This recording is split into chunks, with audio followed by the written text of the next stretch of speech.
You know how when people talk about mindset, they get kind of like woo and out there, and you think, yeah, yeah, that's all great, but like, what the hell am I supposed to actually do? Yeah, me too. In fact, I used to think when people talked about the power of positivity and the power of your mindset, I either literally or at least figuratively rolled my eyes because for the most part, people just talk about it in like these woo ways, and there's nothing practical that you can take away. And I'm I'm a dreamer. I'm all the things, right? You guys, if you follow me on social media, if you listen to these episodes, you know that I'm all about that. But I'm also very analytical. I am very much a critical thinker. Hell, it's what I taught. And so I can be a little skeptical and sarcastic about the whole like woo stuff. In fact, I'm going to record a series of episodes around that very fact. I won't go into that. That's a tangent, right? Well, this episode today is going to be mindset focused, but I'm going to give you a strategy that I think is very practical and applicable, and I think it will help you a great deal. So here's the thing. I know when we are facing challenges in life, just in general, it can be very frustrating and discouraging. And let's talk especially around this period of perimenopause and menopause, in this journey as it relates to our health and our weight and the desires that we have for changing those things and improving those things. You can get to this place where you feel very frustrated, like I said, discouraged. And oftentimes that leads us to saying, like, I can't do it. This isn't working. All of that kind of negative energy gets in our head. And so I want to give you a way to reframe those thoughts that I think will be very practical, very doable, and make a huge difference in your life and the progress that you make. And so I want you to think about it in terms of, I'm not there yet. It's the power of the not yet. And I shared this with clients just in this last week on a coaching call that I did. And I thought, I have to share this with you guys because it is very, very powerful. Even though this idea of embracing what I'm going to call the power of not yet, even though it seems like a subtle kind of change, it actually can create this really powerful ripple effect in your journey toward losing weight, in your journey toward improving your health, in embracing and improving and increasing your confidence. But you can also take this power of the not yet and apply it to other areas of life. Okay. So let's talk about it kind of with that frame. So, what do I mean by that? This concept of not yet that I've come up with, it really emphasizes growth and potential. All right. Think about it this way. When you embrace the power of not yet, it reminds us that we are on a journey. Where we are is just a stepping stone toward where we want to be. And it really encourages you to do that in a way that helps you to build your patience muscle, your resilience muscle, and it helps you to focus on what I always talk about in the sense of you're focusing on progress, not perfection. And I know that for some of us, that is really, really difficult because we have been successful. We are very driven. And when we have that drive, we do oftentimes look at lots of areas of life in terms of perfecting them in our profession, in our career or professional world, but also in our personal lives too. And so it is difficult for us to embrace this idea, even though like on a on one level, we know that it's true. We know we have to have patience. We know we have to be persistent. We know we have to be resilient. But knowing it and actually doing it are two different things. And embracing the power of this not yet strategy that I'm talking about with you today will help you to build those patience and resilience muscles. Okay. So think about this. All right. How many of you, and of course you can't talk back, but answer this in your head. All right. How many of you joined the band when you were in school? Or, you learned some kind of a musical instrument. I mean, that's what so many of us do, right? So think about that time when you were learning a musical instrument, whether it was back when you were in junior high, high school, or even as an adult. Some of us have set out to learn to play the piano or something, for example.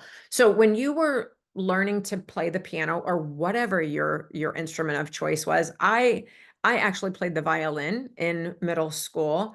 And I played piano too. So I don't continue with that practice today, but I know something about what it feels like. So this is the example. I think this is a really relatable example. So let's say when you were trying to learn that musical instrument, as a beginner, we struggled, right? I mean, even with simple kinds of things, learning really simple melodies, learning chords, learning notes, whatever it was.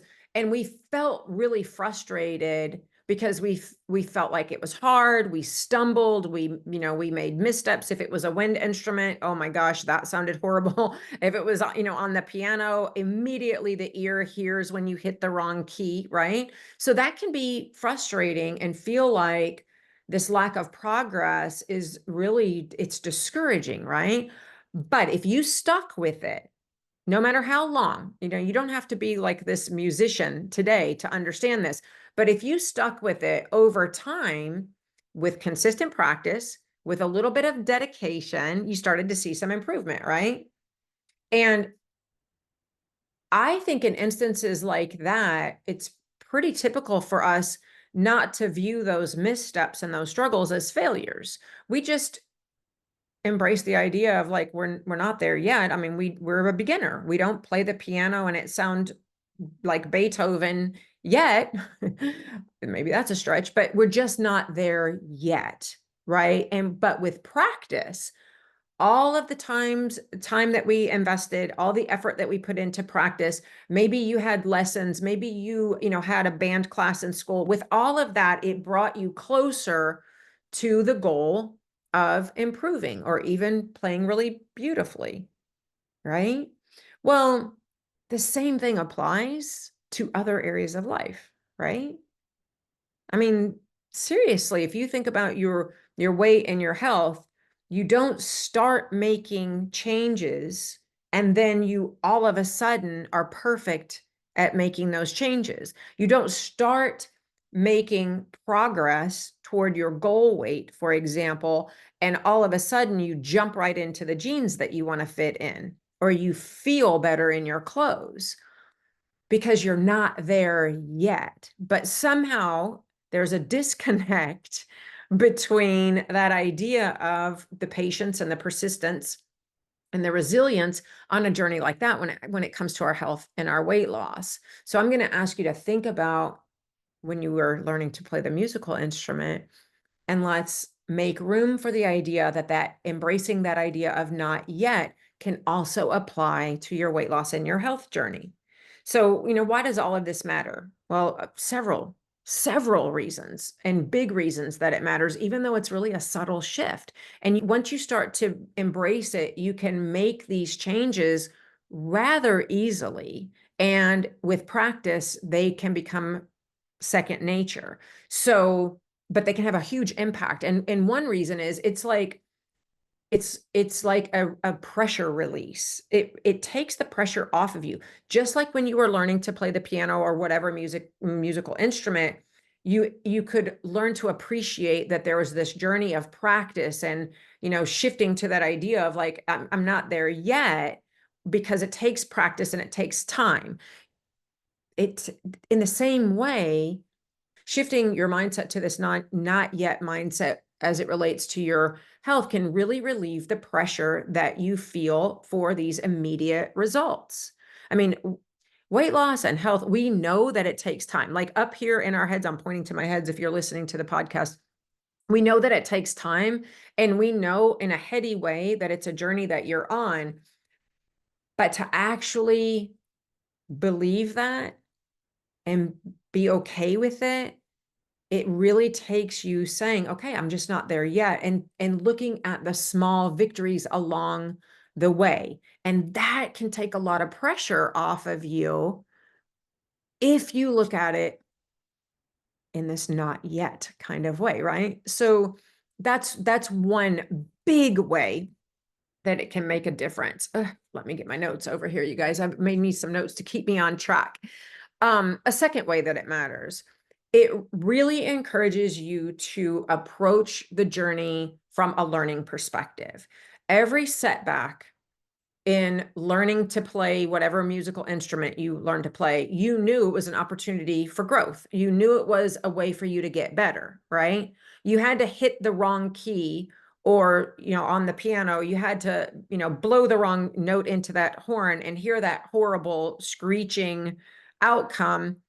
You had to do that to get to the progress, right? Well, instead of viewing challenges along your weight loss journey as failures, just think of them as lessons that inform your next step on this stepping stone path, right? That is a perspective that really empowers you to experiment with new strategies. Think about your nutrition, like try different kinds of foods and see how your body reacts to them. Move in different ways and see how that feels to you, if it's enjoyable. And you can do that kind of experimentation without judging yourself, without thinking of everything as a failure just because it didn't work out the way that you hoped that it would work out. And so it's about embracing this not yet perspective, is also about embracing the journey as an opportunity for growth and for you to learn along the way. And in doing that, another reason that it matters is that really boosts your motivation. Like when you understand that you're not failing, but you're really just like on a path to improve, it can reignite that excitement that you had about your goals. It can reignite the motivation that you have to persist. I mean, just like, the pianist feels encouraged to practice, because with each passing day and week and month, they hear the progress of that practice. You can find motivation in your journey by focusing on the steps that you're taking, rather than solely focusing on that scale goal weight, right? Okay, so now some really practical steps. Like, how do you actually go about implementing this not yet mindset and harnessing the power of it? Some of you may chalk this kind of thing up to like being a little woo. I'm going to say it because there is power in affirming. There is absolutely power in affirming. And I'm going to invite you, I'm going to put a pin right here, and I want to say like a little side note. I'm going to invite you to come back to my podcast. It's probably going to be in the next month or so. I'm going to do a series that is going to be psychologically and science-based, but it is going to show you how affirmations actually work in a scientific way. Come back. Come back for that, because it's not one that I feel like I can do an episode on and really capture what I want to convey to you. But it's going to be a really powerful series that I'm going to break down into probably 2 or 3, maybe even 4 episodes. But so there's a teaser for you. But with regard to embracing this not yet mindset, I want you to think about how to use affirmations. So start your day with affirmations that actually reflect on your journey. And here's what I mean by that. Here's an example. Like, I'm learning how to eat in a way that actually fuels me. That's not just eating for the sake of eating. I'm discovering movement that works for me. That kind of an affirmation, whether you write it on a sticky note, put it on your computer, maybe put it in this near the space where you work out, maybe put it on your refrigerator. That is actually, actually has the power to not only help your mindset improve and look at things in a learning way, look at things in this more positive way, but it literally changes the connective activity in your brain. And that's some of the science that I'm going to go into in that series that I'm talking to you about. But you may have to trust me a little bit on this one if you're one of those people who's very skeptical of affirmations. But it's like, okay, it's like this. When you see quotes on social media, right? Or on stickers or on t-shirts, those positive quotes, we know that they're powerful and we relate to them because look at how many freaking people share those posts. If you see a post and you're like, oh yeah, people will share that kind of a post over and over and over. Well, that is the same as believing in the power of an affirmation, but it's even more powerful when you take it to the personal and you say, or you write, or you think, or you say out loud, like I said, I am learning how to eat in a way that makes me feel good. There is power in that. So implementing this not yet mindset, you can do that with affirmations. Another one that is one I talk with clients about all the time is reflecting on progress.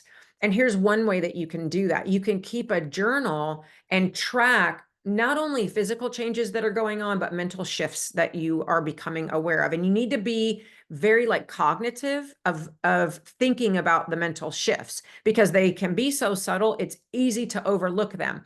But celebrate the not yets in your life, the not yets that you encounter, okay? What skills are you building? Where is it that you are able to think, okay, that's fine. I'm not there yet, but I'm learning about this. And what insights are you gaining? When you keep a journal, and even if you just like keep it on your nightstand and for 5 minutes before you go to sleep each night, reflect on your progress by thinking about where are the areas in your day that not yet was a reality. I hope that makes sense. That's a really powerful thing to do if you reflect in that way and reflect on your progress. Another way that you can implement it, you got to practice patience. Like remind yourself, literally remind yourself out loud. This is like I coach myself. I do coaching sessions with myself, and maybe that sounds a little schizophrenic, but let me tell you, it absolutely works. So have little coaching sessions with yourself and use them to remind you that each step is part of this like larger journey that you're on. And every small achievable goal leads to that bigger vision that you have for your life. You can recognize that all of those steps are essential for your growth. So have coaching sessions. If maybe, keeping a journal, like I just suggested before, isn't kind of your thing, maybe in the car on the way to work, on your commute to work, or on your way home, just have like a little coaching session with yourself and say like self and be like, yeah, well, let's talk about today. Like what step did we take today that was evidence that you're in the game, you're on the journey. And yourself can be like, well, and see, that's why you need to do it in your car by yourself, because if you do it out loud in the grocery store while you're walking down the Target aisles, people are going to think you're nuts, right? So we talked about affirmations, we talked about reflecting on progress, we talked about having patience. Another way that you can implement this not yet mentality is by visualizing success. All right. Take a few minutes each day to like visualize yourself achieving your weight loss goals, being in the dressing room, for example, trying on the, size X jeans or whatever it is that represents success to you on your health journey, your weight loss journey. Maybe it's going to the doctor and having your sugar or your blood pressure taken, and visualize those numbers being in range, in a normal range, in an improved range. Picture the process, all right? From making healthy choices to feeling more energetic, feeling more confident, like literally visualize yourself. Put that mental picture in your head. The image, that mental imagery that you can literally conjure up, and it feels very real, and it reinforces your commitment and it keeps you motivated. And let me tell you, if you do not believe in the power of visualization, you need to do a quick Google search and you can find all kinds of evidence, scientific evidence and research studies that prove the power of visualization. professional athletes, when in coaching sessions, and I do this in coaching sessions with my clients, but here's another perfect example of this. Professional athletes have coaches who are visualization coaches. Literally, they work with visualization coaches and pay huge amounts of money for this. NBA players who want to improve their long range shot or their free throw shot, any sport you can pick out, they hire visualization coaches that help them with seeing the success of whatever skill it is that they're working on, because we absolutely have evidence that proves that when you visualize, that can improve the skill that you're working on as much as the practice of actually doing it. There is a correlation, or there is a parallel between this rate of improvement when you're actually practicing and doing something repetitively. That is, visualization can give you that same kind of result, that positive result. So it's not that they don't practice the skill. They absolutely go out there and throw hundreds and thousands of free throws, for example, a professional basketball player does.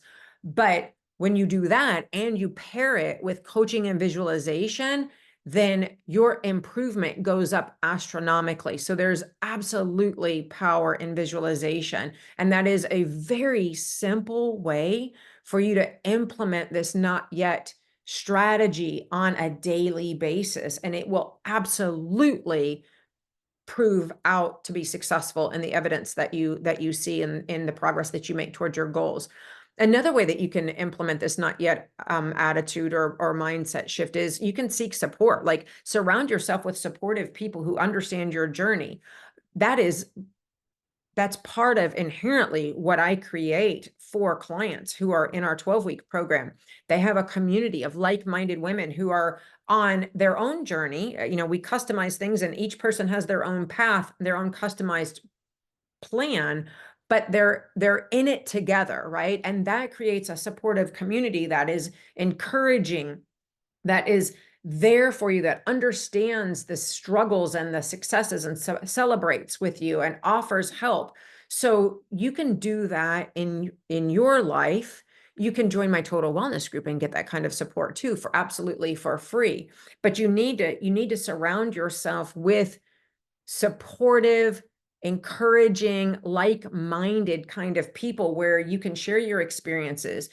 Like I said, you celebrate each other's progress, and having that kind of a community, if nothing else, it reminds you that you're not alone in this journey. Like, you ain't so special that you're the only one struggling. There are millions of women out there going through this same transition and working on their health and their weight loss. And so seeking out support. And that I'm going to tell you that getting an expert guide and coach is absolutely like the next level of support. And you should never, ever, ever be without some kind of a guide in your life. Whatever it is that you are focused on, that you want to improve, hire a coach, hire somebody that is the fastest way for you to succeed. All right.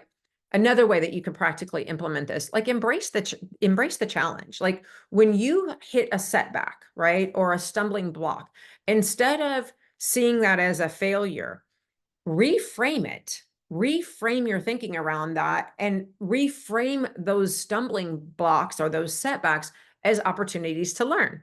Just like I mentioned, earlier on this podcast. For example, this is one I hear a lot. Women will say, oh, I've slipped. Part of my problem is like weekends, I slip up and I go back to my old eating habits. And then it's like, well, the weekend is, I've done that on Friday night. I might as well just like start over on Monday. That is really shitty thinking. I'm just going to call it what it is, you guys. You've got to see that setback, if you want to even think about it as a setback, as just an opportunity to learn. I mean, think about, instead of thinking, oh, it's a failure and I'll just start over on Monday or next month or, the first of the year, think about and reflect on, like, what triggered the difference? Like, what was it that triggered you? Was it was it the environment that you were in, the people that you were around? Was it stress that you allowed your persistence and your determination to stray because of a stressful situation? Were you giving into the easy route of comforting yourself with food? Like, really think about what triggered that setback, and you to take that action that you really didn't want to take, that wasn't aligned with your goals, and brainstorm strategies for how you can put a different path in place, a different choice in place the next time that trigger comes up, right?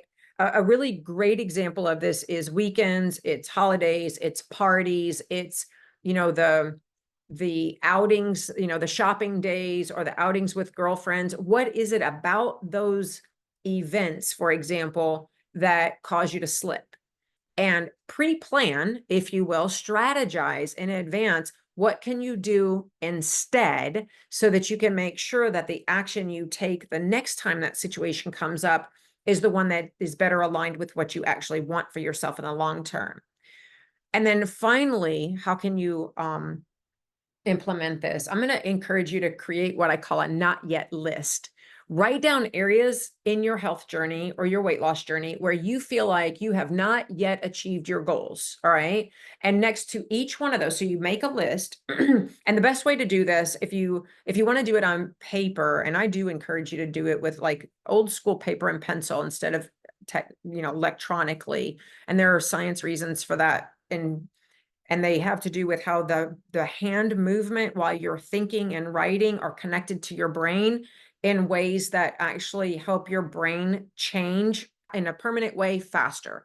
So that's why I say write it down. But take a piece of notebook paper, draw a line down the middle of it, and on the left side, create this not yet list. Break down into like really small, specific ways. Where are areas on your health journey, your weight loss journey, your mindset journey, if you will, too, where you haven't achieved your goals yet? All right. And then next to each of those, I want you to jot down an actionable step that you can take right now to move closer to that goal. And don't think that any step is too small, right? Because it could literally be drinking more water today, or adding, even more specifically, drinking one more 20-ounce bottle of water today than I did yesterday. But jot down lots of different steps that you can take to move closer to that not yet goal that you have, right? And what that does is it creates a very concrete reminder that you are actively working toward improvement, even if you haven't arrived there yet. Okay. That's how the power of this subtle change of not yet can compound and make really actionable change and lead to progress, tangible progress. Because bottom line, all right, and I'll close out with this. Adopting this not yet mindset can absolutely like transform your approach. It seems very subtle, but it can transform your approach to your health, to your weight loss, to your wellness, to overall improving your life. And if you implement some of the strategies that I'm talking about, and you view these obstacles or these setbacks as just like part of the journey, and you celebrate the progress, even when it's small progress, the progress that you're making along the way, you're embracing the whole process, and you're trusting that the steps that you're taking, no matter how baby they feel, those steps that you're taking are leading you every day closer to your goal. And that's really at the root of all of this. That's the power that you have to make truly transformational change in your life. So I hope that this was helpful to you.